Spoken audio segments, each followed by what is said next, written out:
오늘 본문의 말씀은 형제들이 다시 곡식을 사기 위해 애굽으로 내려간 이야기입니다. 기근이 계속되자 곡식을 사기 위해 예물을 가지고 또 갑절의 돈을 가지고 베냐민을 데리고 애굽으로 내려가 요셉 앞에 섭니다. 요셉은 이 형들이 애굽에 도착하자마자 자신의 집에 이렇게 성대하게 대접하기를 원했습니다. 그래서 자신의 집 관리인에게 말을 하죠. 짐승을 잡고 만찬을 준비하라고 하면서 정오가 되면 식사를 하러 오겠다, 집으로 들어가겠다 이렇게 이야기를 합니다. 청지기가 요셉의 말대로 형제들을 집으로 인도합니다. 요셉의 형제들은 이 외국에 어떻게 보면 곡식을 사러 온 것이죠. 그런데 그런 자들에게 자신의 집 총리의 공간으로 그 형제들을 초대하는 것입니다. 총리의 집으로 초대받은 형제들의 입장에서 보면 이 만찬을 초대받은 것은 그렇게 기쁜 일, 반가운 일은 아니었습니다. 애굽의 총리는 그 당시 엄청난 권한을 가지고 있었습니다. 그래서 혹시나 실수로 자신들이 잘못을 해서 양식을 못 살 수도 있거든요.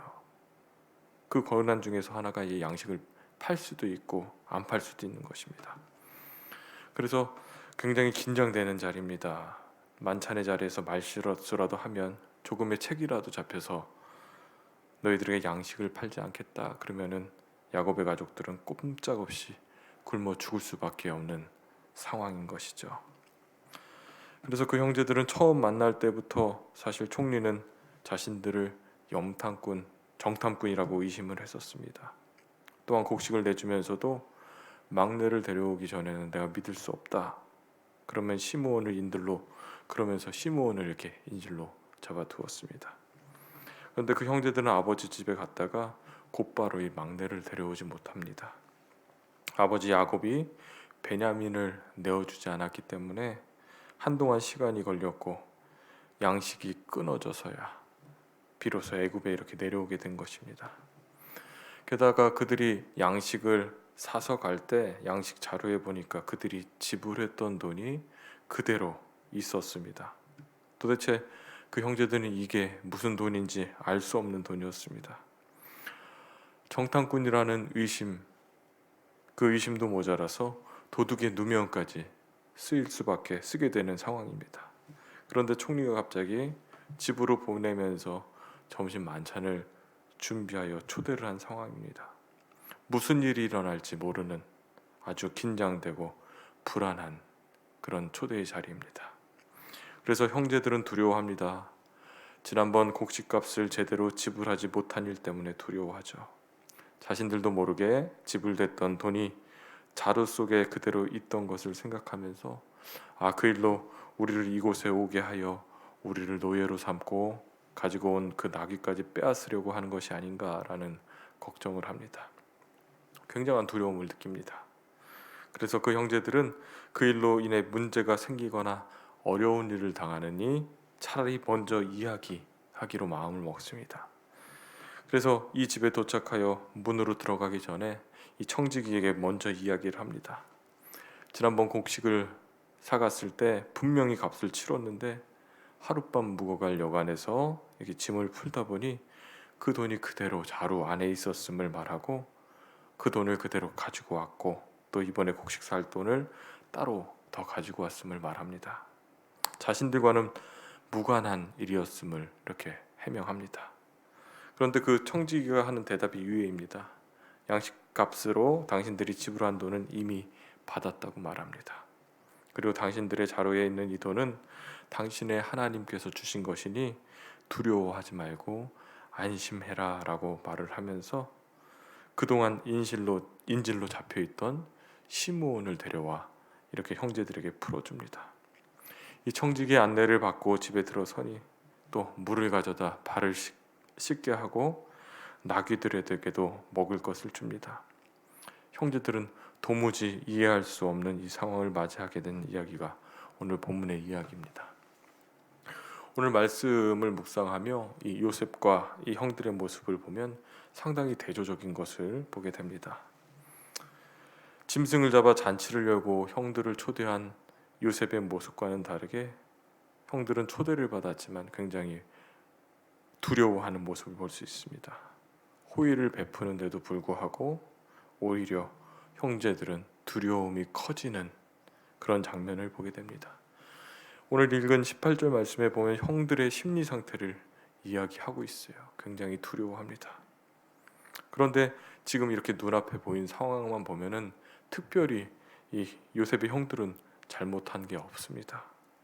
애굽을 정탐하러 온 것도 아니고 돈을 훔치러 간 것도 아니고 또 곡식을 훔치러 온 것도 아닙니다. 정당한 값을 지불하고 곡식을 사러 찾아왔을 뿐입니다.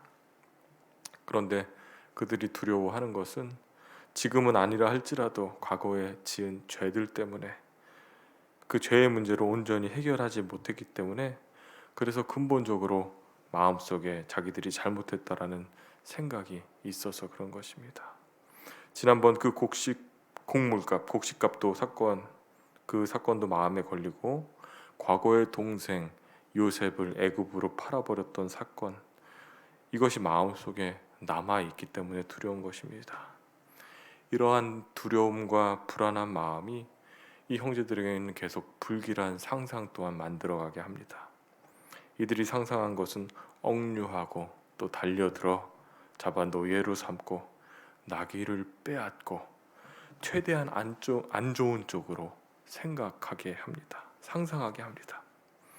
자신들이 지었던 그 예전의 죄로 인해 죄책감으로 인해 이렇게 죄책감 있는 사람들은 호의를 베풀 때 그 호의가 호의로 받아들여지는 것이 아니라 더 두려워해지는 그런 모습들을 보게 됩니다. 이 모습을 보면서 우리의 모습을 좀 생각하게 되었습니다. 하나님이 우리에게 값없는 은혜를 주셨고 말로 형용할 수 없는 호의를 날마다 베풀어 주고 계시는데 그 호의를 우리는 호의로 받아들이고 있는지, 아니면 그 호의로 인해 우리가 큰 두려움에 쌓이게 되지 않은지 돌아보게 됩니다.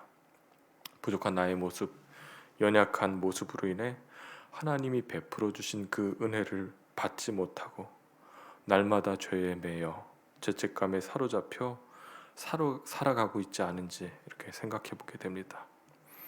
요셉의 형들처럼 내가 뭔가 캥기는 것이 있는지, 내가 하나님 앞에서 부족하고 연약해서 하나님이 날 내치시는 건 아닐까, 내 죄로 인해 내 삶을 더 어렵게 만드시는 건 아닌가, 또 계속해서 그런 일들에 매여 안 좋은 생각, 점점 더 최대한 안 좋은 쪽으로 생각하고 있지 않은지, 그런 생각들을 가지고 계시다면 하나님을 오해하시는 것입니다. 성경에 보면 하나님은 사랑이시라고 합니다. 하나님 우리 사랑하시는 분입니다. 요셉의 형들도 요셉을 오해하죠. 요셉은 형들을 괴롭히고 어렵게 하려는 것이 아닙니다. 기쁨으로 형들을 섬기고 맞이하려고 하는 거였습니다. 오늘 하루 우리가 하나님 앞에서 어떤 모습으로 서 있는지 돌아보는 하루 되길 원합니다. 하나님을 오해해서 하나님을 두려워함으로 더 극단적이고 부정적인 상상을 하고 있지는 않은지, 아니면 하나님을 신뢰하여 우리의 모든 것을 맡기는지, 그 사랑의 하나님의 호의를 호의로 받아들이는지, 우리를 향한 하나님의 그 호의를, 사랑을 누리고 있는지 돌아보는 그 하루 되시기를 주님